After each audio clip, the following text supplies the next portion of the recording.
Good evening, I'm Loreen Mbula, founder of Southeastern Asili. We make farming effortless. This is Joshua Kase. He's a father of four, 34 years old, and he depends on farming as his main source of livelihood. Like most farmers, he's frustrated by the inconsistent weather conditions that have affected his livelihood. 2/3 of the food we eat comes from small-scale farmers like Kase. A recent report by the Food and Agriculture Organization shows that sub-Saharan Africa has the highest prevalence of hunger and undernutrition at 21.53%. So how do we feed the 2.5 billion Africans by 2050? At Southeastern Asili, we are empowering the current and next generation of farmers to grow and produce more high-value crops, increasing their income and guaranteeing food security. These high-value crops include moringa, amaranth, and tea tree. They are drought and pest resistant. They have a global market demand because of prevailing trends, because customers prefer organic products nowadays, and they are easily intercropped, meaning no extra space from the farmer. So we went through a process of discovery, trying to understand what these high-value crops were all about. When we were researching about moringa, we found out that it was an amazing crop. The leaves are nutrient-dense. They have more potassium than bananas, more calcium than milk, more protein than yogurt, more vitamin C than your oranges, and more vitamin A than carrots. Plus the seeds produce this amazing oil, which is used to treat skin conditions and also used for cosmetics. So we were amazed by this amazing product, and we had to do something about it. We had this brilliant idea of focusing on these high-value crops as a way of leveraging agriculture to combat poverty and food insecurity. So after learning about all these amazing benefits, I made the bold move of quitting my office job in Nairobi, and I moved to rural Machakos, and everyone thought I was crazy. But I'm here today. Thank you. It's okay. So the global size of moringa is valued at $6 billion with a compound annual growth rate of 9%. This is driven by 4 key sectors: the tea industry, the snack industry, the nutritional supplement industry, and the organic beauty industry, which also pose as potential market segments for us to explore with our products. So how does it work? We get into exclusive agreements with our farmers who act as our producers. We then provide the guaranteed market that every farmer needs. We purchase 80% of their produce while they keep 20% for their own household consumption. We take it through the process of value addition into products that you and I can use every day. For the ladies, the moringa oil is perfect for your skin and for your hair. For the men who are trying to grow that beard, it will do wonders for you. And for those of us who like to go all wild for the weekend, you can detox with some moringa tea on Monday. Yes.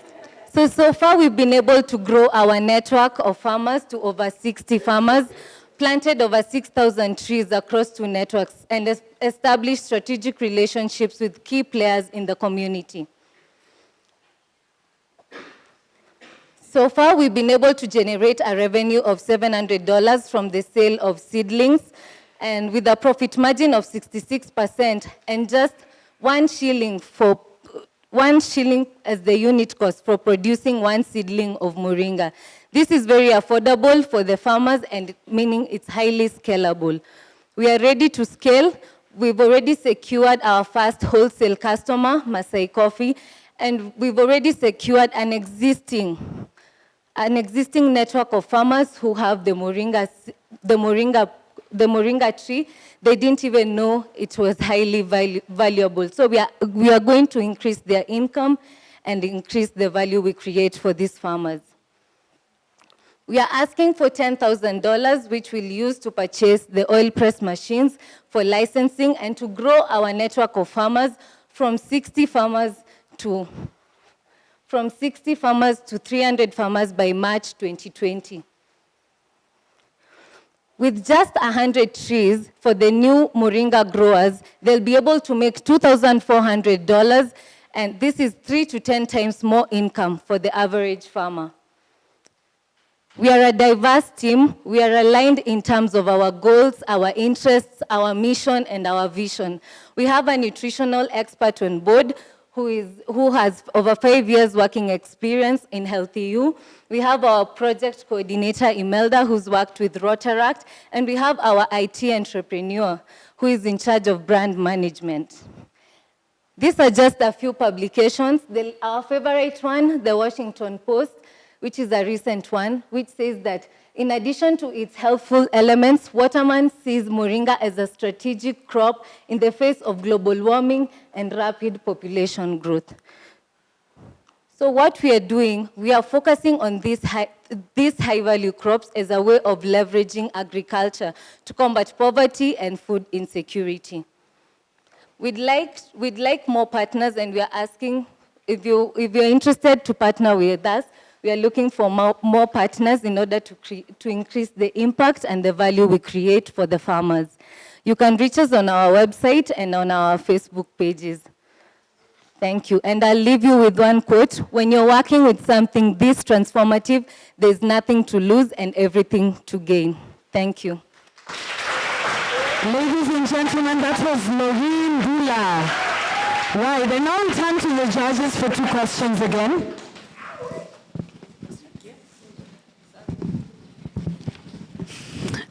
Thanks a lot for the presentation. So I feel really clear about the societal problem you're trying to solve. That's quite obvious in your presentation. But ultimately, when you want to build a profitable business, even with a social impact, your ultimate goal is to figure out who is your end user and what is the problem you're solving for them. And I feel like you kind of touched upon if you want to party over the weekend, drink a cup of tea, great. But as you kind of get into the market, what is the core, like your first user that you want to target, and what is the problem that you're solving for them that would make them come to you to buy this? Okay, so thank you for that question. After we value add the products, we distribute the products to other businesses and to consumers directly. Our early adopters, we are targeting the healthy and image-conscious consumers, who we plan to reach through social media. Yes, thank you.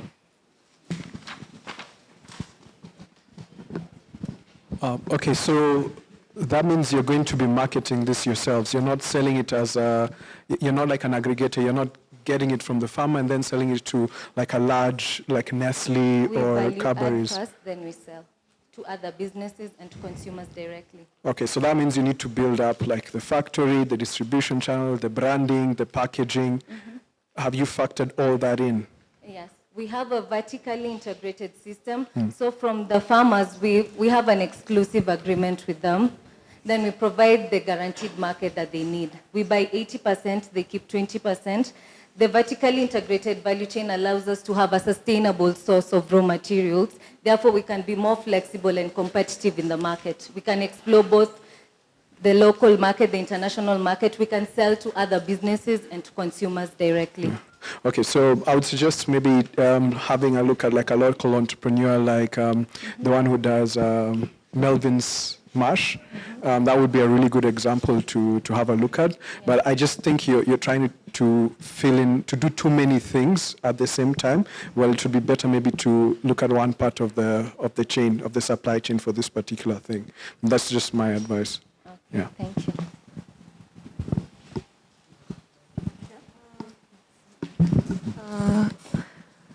Are you prepared for the big price change of agriculture product? For example, moringa is popular now, but later we don't expect the price. So how you prepare? Yes, and that's why the vertically integrated chain is important. The only reason it's expensive in the market is because the supply is limited. So what we are doing with the farmers, we are creating a sustainable source of raw materials where we can get the raw materials, we can lower the price without compromising on quality. Yes. Thank you, Loreen.